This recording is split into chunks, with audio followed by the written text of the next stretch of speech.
يسألونك عن الأهلة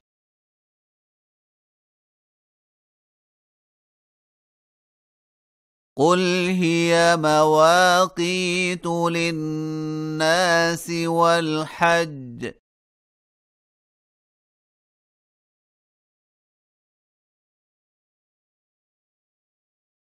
وليس البر بأن تأتوا البيوت من ظهورها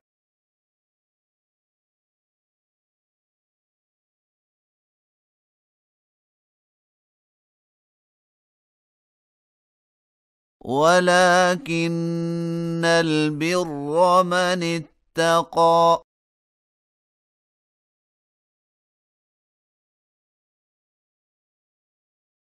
وأتوا البيوت من أبوابها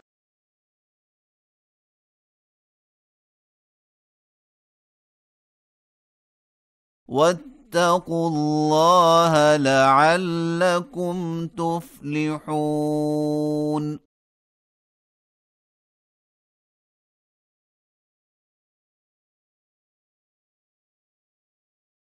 وقاتلوا في سبيل الله الذين يقاتلونكم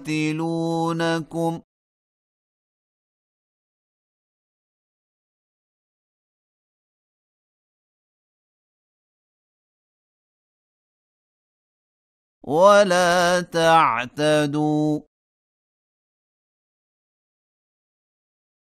إن الله لا يحب المعتدين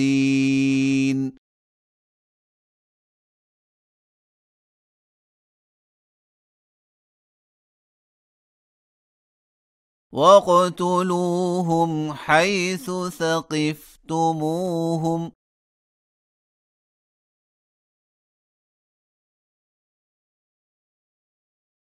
وأخرجوهم من حيث أخرجوكم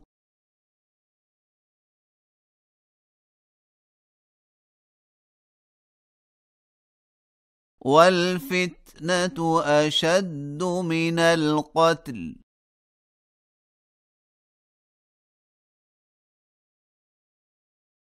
ولا تقاتلوهم عند المسجد الحرام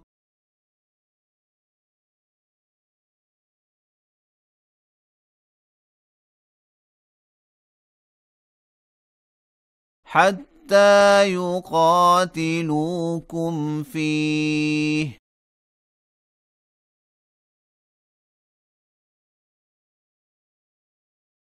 فإن قاتلوكم فاقتلوهم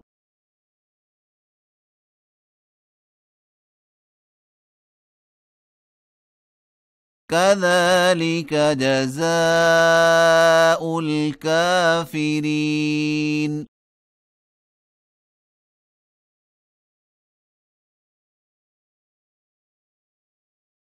فإن انتهوا فإن الله غفور رحيم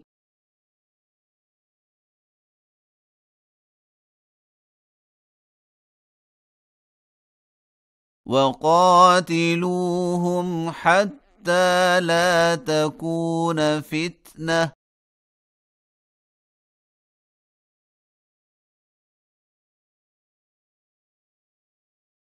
ويكون الدين لله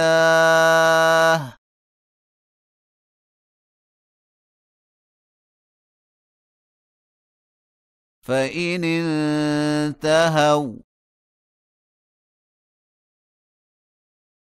فلا عدوان إلا على الظالمين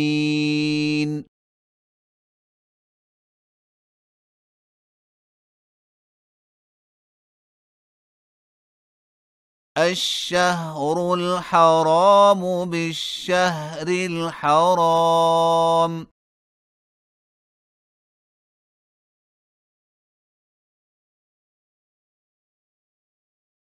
والحرمات قصاص.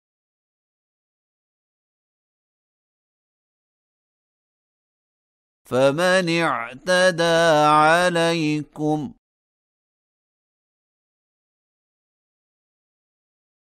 فاعتدوا عليه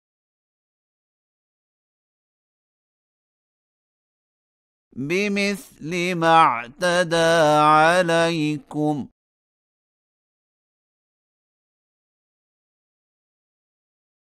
واتقوا الله واعلموا أن الله مع المتقين.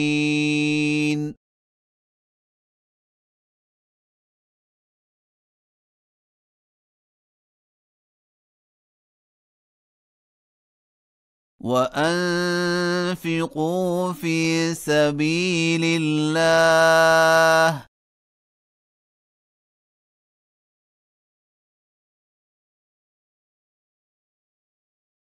ولا تلقوا بأيديكم إلى التهلكة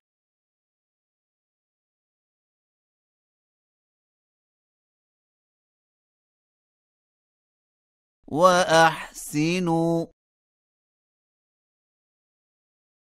إن الله يحب المحسنين.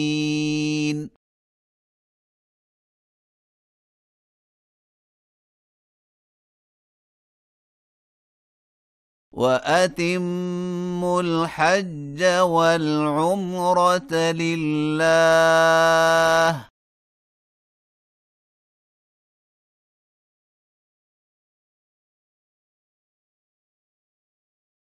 فإن أحصرتم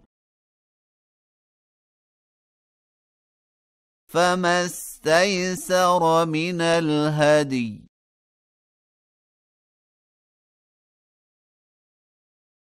ولا تحلقوا رؤوسكم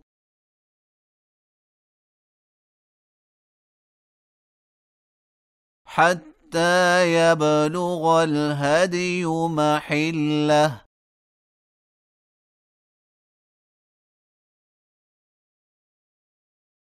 فمن كان منكم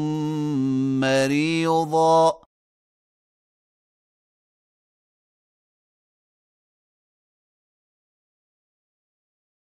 أو به أذى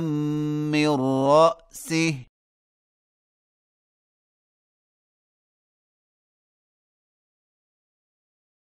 ففدية من صيام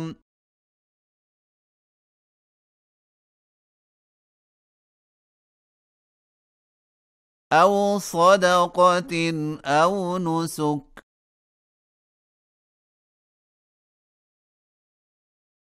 فإذا أمنتم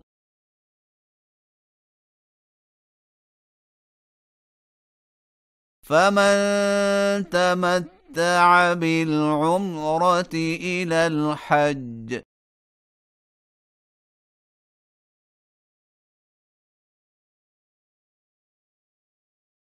فما استيسر من الهدي،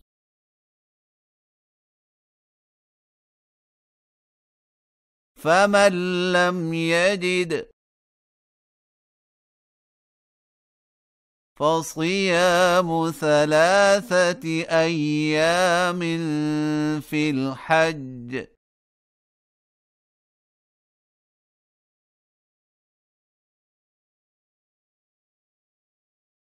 و7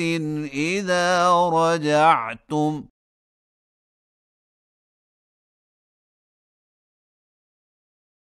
تلك 10 كاملة،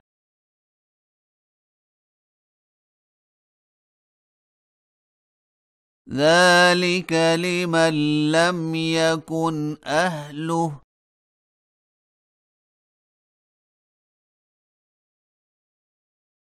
حاضر المسجد الحرام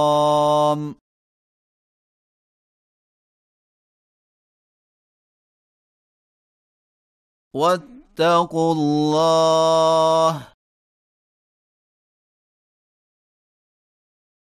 واعلموا أن الله شديد العقاب.